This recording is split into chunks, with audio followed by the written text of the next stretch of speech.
حمدا كثيرا طيبا مباركا فيه، والصلاة والسلام على سيد الأنبياء والمرسلين محمد وعلى آله وأصحابه أجمعين. أما بعد، زموږ تاسو درس شروع په باره د هغه خویونو کې چې انسان د هغې د وجه نه جنت ته ورداخلیږي. دا به کوم خویونه وي؟ شیخ الاسلام ابن تیمیه رحمه الله فرمایي چې رب العالمین په انعاماتو کې اساسي نعمت قرآن او سنت دی. هېڅ یو شی نشته مګر د قرآن او سنت هغه ذکر کړي دي.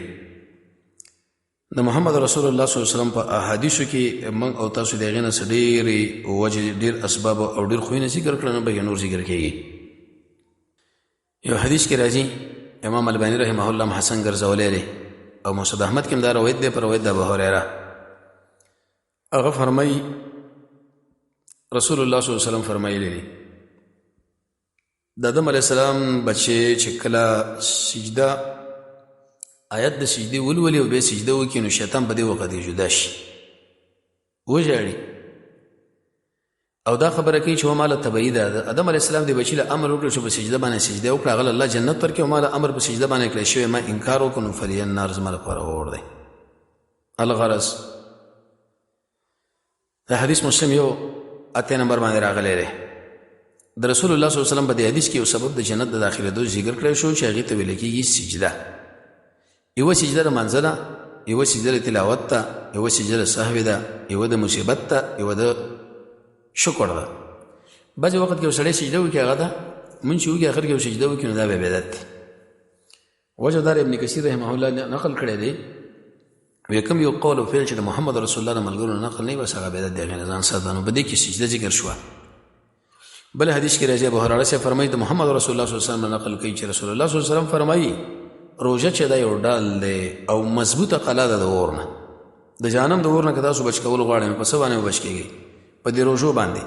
الغرض په دې حدیث کې د محمد رسول الله صلی الله علیه وسلم د حدیث نه د جنت دپاره یو بل خوی ذکر کړی شو، روژې نیوله، خاص کر دوشنبه، پنجشنبه، یم 20، 13، 14، 15 د عرفې روژه، د محرم روژه،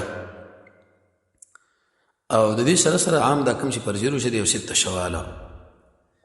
یو بل حدیث کې راځي په روایت د عثمان بن عفان، هغه فرمایي چې ما له محمد رسول الله صلی الله علیه وسلم اورېدلي، هغه فرمایلی دی روژه چې دا ډال دی د اور نه لکه څنګه چې تاسو یو ډال استعمالوئ د قتال نه. انسان چې کله په میدان د جنګ کې ودرېږي او دشمن ورباندې تعرض شروع کړي، دا ورته دا ډال مخې لګي، په هغې بچ شي، نو موږ به دغه شان د جهنم د اور نه په دې باندې بچ کېږو، جنت ته به ورسو. یو بل خو د جنت د داخلېدو یو روایت کې راځي په روایت د ابو امامه الباهلي، هغه د نبي صلی الله علیه وسلم نقل کوي، رسول الله صلی الله علیه وسلم فرمایي چې یوه ورځ روژه ونیوله د الله په لار کې، الله رب العزت د دې انسان او د اور په مابین کې دومره مسافه او خندق راولي لکه اسمان او ځمکه. اسمان او ځمکې د 500 کاله مزل د اور نه به دې لرې وساتي. د احادیثو کې د جنت د داخلېدو اساسي بنیادي سبب ذکر کړی شو، هغه روژه. بل حدیث کې راځي په روایت د ابو سعید خدري باندې، هغه فرمایي چې ما د نبي صلی الله علیه وسلم اورېدلي دي، هغه فرمایلی دی چا چې روژه ونیوله فی سبیل الله، د الله په دې لاره کې الله عز وجل به مخ د جهنم د اور نه لرې کړي 80 کاله. الله اکبر. دا چې کله انسان مړ شي بیا هغه له پته لګي. د ابو امامه یو روایت نقل دی، هغه فرمایي چې یا رسول الله مر ما له امر وکړه په داسې عمل باندې زه په هغې جنت ته ورداخل شم. رسول الله صلی الله علیه وسلم ورته ویلی چې علیک بالصوم، او لازم دی په تا باندې روژې نیوله، فانه لا مثل له، ځکه دې لپاره مثل نشته. وکان ابو امامه، حدیث کې داسې راځي ابو امامه داسې انسان چې لا یرا فی بیته، نه به شروع لیدل کېدلی د هغه په دې کور کې دود د ورځې الا مګر په هغه ټایم کې چې کله به میلمه ورته راغی نو بیا د مجبوریت په اساس باندې به روژه ماته کړل، اور به بل کړي. څومره عجیب. یو بل حدیث کې دا راځي په روایت د حریث باندې، وایي زه مدینې منورې ته رالم او ما داسې ویلې چې الله ما له یو ملګری نیک هغه را نصیب کا. وایي زه د ابو هریره صاحب خوا کې کېناستم، ما ورته ویلې چې ما خو د الله نه دعا کړې ده چې الله ما له یو نیک ملګری راکړي. ما له یو خبره بیان کړه چې دا د محمد رسول الله صلی الله علیه وسلم اورېدلي، شاید ما له الله نه به راکړي. هغه ما ته دا خبره وکړه چې رسول الله صلی الله علیه وسلم نه ما اورېدلي دي. هغه فرمایلی دی ان اول ما یقینا اول هغه شی چې د بنده سره په حساب کې دی شي مونځ دی، چې کله مونځ جوړي نو بیا دا کامیاب شو، نجات موندو کو چې مونځ برباد دی، نو په دې وخت کې دا تاواني شو او نامراد شو. الغرض د محمد رسول الله صلی الله علیه وسلم په دې حدیث کې بل سبب د جنت د داخلېدو ذکر کړی شو، مونځ خو داسې مونځ چې هغه د رسول الله صلی الله علیه وسلم د سنت برابري. المحدث الکبیر البانی رحمه الله دې باره کې به 3 جلد کتاب لیکلی، صفة صلاة النبي صلی الله علیه وسلم، مختصر به یو جلد کې راغلی. او شیخ عبدالسلام رحمه الله هغه کتاب لیکلی دی مونځ د حدیثو په رڼا کې هغه ځان له کتل پکاره دی.